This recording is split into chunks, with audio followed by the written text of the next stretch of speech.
जानते हैं, मिले हुए हैं ना? और उनको 60 वर्ष की आयु के बाद भगवान का ईश्वरीय ज्ञान मिला। वैसे तो शुरू से ही वो आत्मा महान थी, जो ऐसी महान आत्मा जो भगवान के इतना करीब हो, इतना विशेष हो, नहीं तो उन्होंने 60 साल की आयु के बाद ईश्वरीय ज्ञान प्राप्त किया। उन्हें पता लगा कि प्रजापिता ब्रह्मा कुमारी ईश्वरीय विश्वविद्यालय भी कोई एक विद्यालय है और उस विद्यालय में राजयोगा मेडिटेशन सिखाया जाता है। उन्हें पैम्पलेट मिला, निमंत्रण मिला और वो जुड़ी। जब से जुड़ी तब से उसने एक झटके से भगवान को पहचान लिया और निश्चय बुद्धि हो गई। थोड़ा भी उनका संशय नहीं रहा कभी भी। और जब से वो रेगुलर आई और वो ऐसी विद्यार्थी थी कि क्लास में पहला स्थान ग्रहण करना और पालती लगा के नीचे बैठकर एकाग्रता से भगवान को याद करना, और यहाँ जो भी पढ़ाई पढ़ाई जाती उस पढ़ाई को बहुत प्रेम से पढ़ना और उसका नोट्स बनाना और एक एक शब्दों को उसे लिखना, मनन करना, चिंतन करना और उसे जीवन में उतारना। तो उनका जीवन जैसे चरित्रवान बन गया, उदाहरण मूर्त बन गया। हम सब के लिए वो प्रेरणा स्रोत हो गई।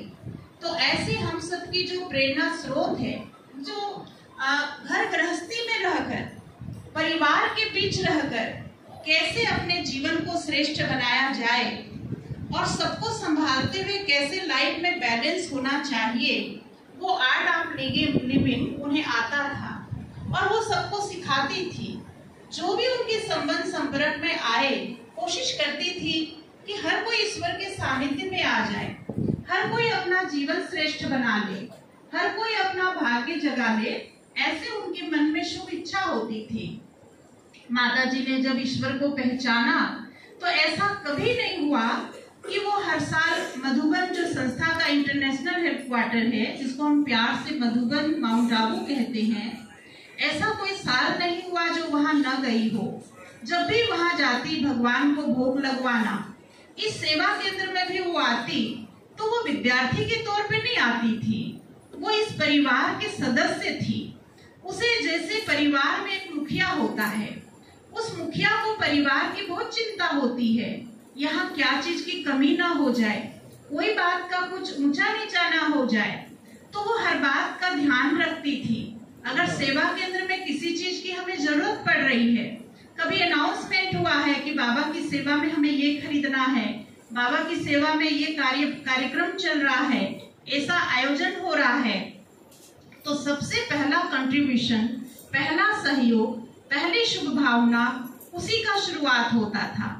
हर महीने भगवान को भोग स्वीकार कराना, उनकी पढ़ाई को पढ़ के धारण करना, अपनी स्थिति को श्रेष्ठ बनाने के लिए स्व उन्नति का प्रोग्रेस चार्ट भरना, प्रोग्रेस चार्ट भर के उसको दीदियों की साइन करवाना, मेडिटेशन क्लास ज्वाइन करना। और ऐसा कोई भी आयोजन, कोई भी ऐसा दिन नहीं जो माता ने क्लास नहीं की होगी। चाहे कितनी भी ठंडी हो, कितना भी बरसात हो, कितनी भी गर्मी हो, वो पैदल पैदल इतनी दूर से यहाँ आती थी।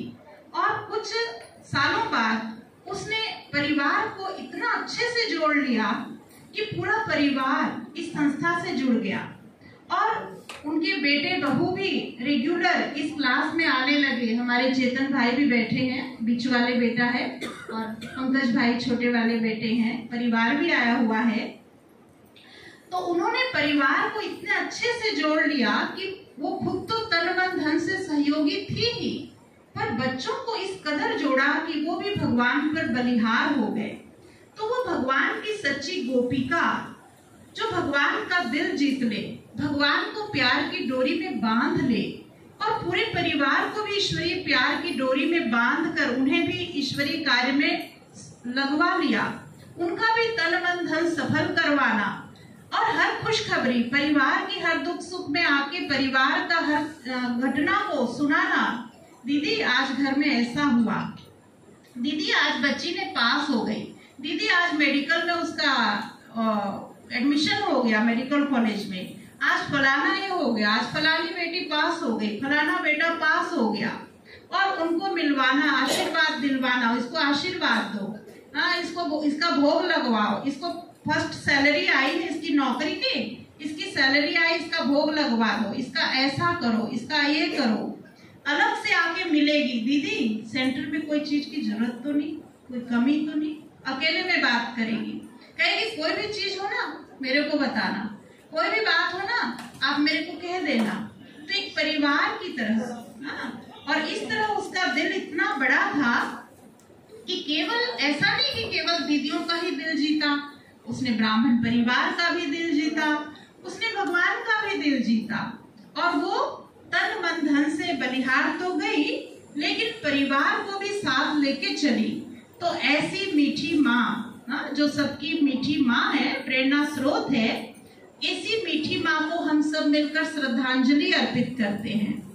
और माता ने जीते जी अपने ब्रह्मा भोजन के लिए सफल करके गई। हाँ, ऐसे तो देखो कोई भी व्यक्ति शरीर छोड़ता है तो परिवार वाले मृत्यु भोज तो अवश्य करवाते हैं, नहीं? लेकिन माता ने सोचा कि परिवार वाले लौकिक कार्यक्रम तो कर ही लेंगे, लेकिन मेरा अपना जो ब्राह्मण परिवार है उसका क्या होगा। तो ब्राह्मण परिवार की उसे बराबर चिंता रहती थी, और उसे मालूम है कि ब्राह्मण परिवार लौकिक कार्यक्रम का शामिल नहीं हो पाएंगे, तो क्यों ना बाबा के घर में कार्यक्रम हो। तो उसने बड़े प्यार से, हाँ, जीते जी शिवरात्रि का ध्वज कराने हम बहनों को बुलाई, और हर शिवरात्रि हर साल पहला नंबर उसका होता था। जिन लोगों ने अपने घर को भगवान का घर माना हुआ है, वो लोग भगवान का ध्वज बहनों को बुला के अपने घर में कराते हैं, शिव ध्वजारोहण जिसको कहते हैं हम लोग। तो पहला नंबर उसी को चांस लेना रहता था, कुछ भी बात होगी पहला नंबर तो उसको आना ही है, उसे सेकंड नंबर नहीं पसंद। तो इस बार वो लेट हुई क्योंकि उनका स्वास्थ्य ठीक नहीं था, और हम लोग भी पहले पाठशाला में शुरू कर लिए। तो उसने कहा कि दीदी को बुलाओ, और पीछे से उसने तैयारी करा ली बच्चों को तैयार करके बोल के, और जीते जी अर्पित करके अपना भाग्य जमा करके ईश्वरीय बैंक में खजाना जमा करके वो सबके दिल की दुआएं लेते हुए हम सबका और ईश्वरीय परिवार का और भगवान का दिल जीत कर भगवान की गोदी में गई है। ऐसी महान आत्माओं को, भगवान को भी इंतजार होता है कि कभी मेरा बच्चा मेरी गोद में आए और विश्व सेवा के कार्य को आगे बढ़ाए। तो भगवान की गोद में वो आत्मा विराजमान है, और बहुत प्यार से वो किलकारी लेके आनंद ले रहे हैं। आज तो वो साक्षात हमारे बीच भी आई है, क्योंकि उससे रहा नहीं जा रहा है। आप सबको देख के बहुत ही मुस्कुरा रही है कि मेरे सभी भाई बहनें, मेरा परिवार यहाँ इकट्ठा हुआ है, हम सब मिलकर भोजन खाएंगे, पिकनिक हो रहा है, उसको आनंद आ रहा है, खुशियां हो रही है। और उस तरह वो हम सब को लेकर के, ऐसा दिल जीत करके हमारे बीच से वो विदा हुई है, लेकिन नई दुनिया के नवनिर्माण कार्य के लिए गई है, क्योंकि भगवान ने उन्हें सतयुग की स्थापना के लिए विशेष आत्मा समझ के अपने पास बुलाया है। तो ऐसी मीठी ममतामयी माँ को, हमारी शांता पिंगले माता जी को हम सभी दिल से, प्यार से, दुआओं सहित श्रद्धांजलि अर्पित करते हैं, नमन करते हैं। ओम शांति, ओम शांति, ओम शांति।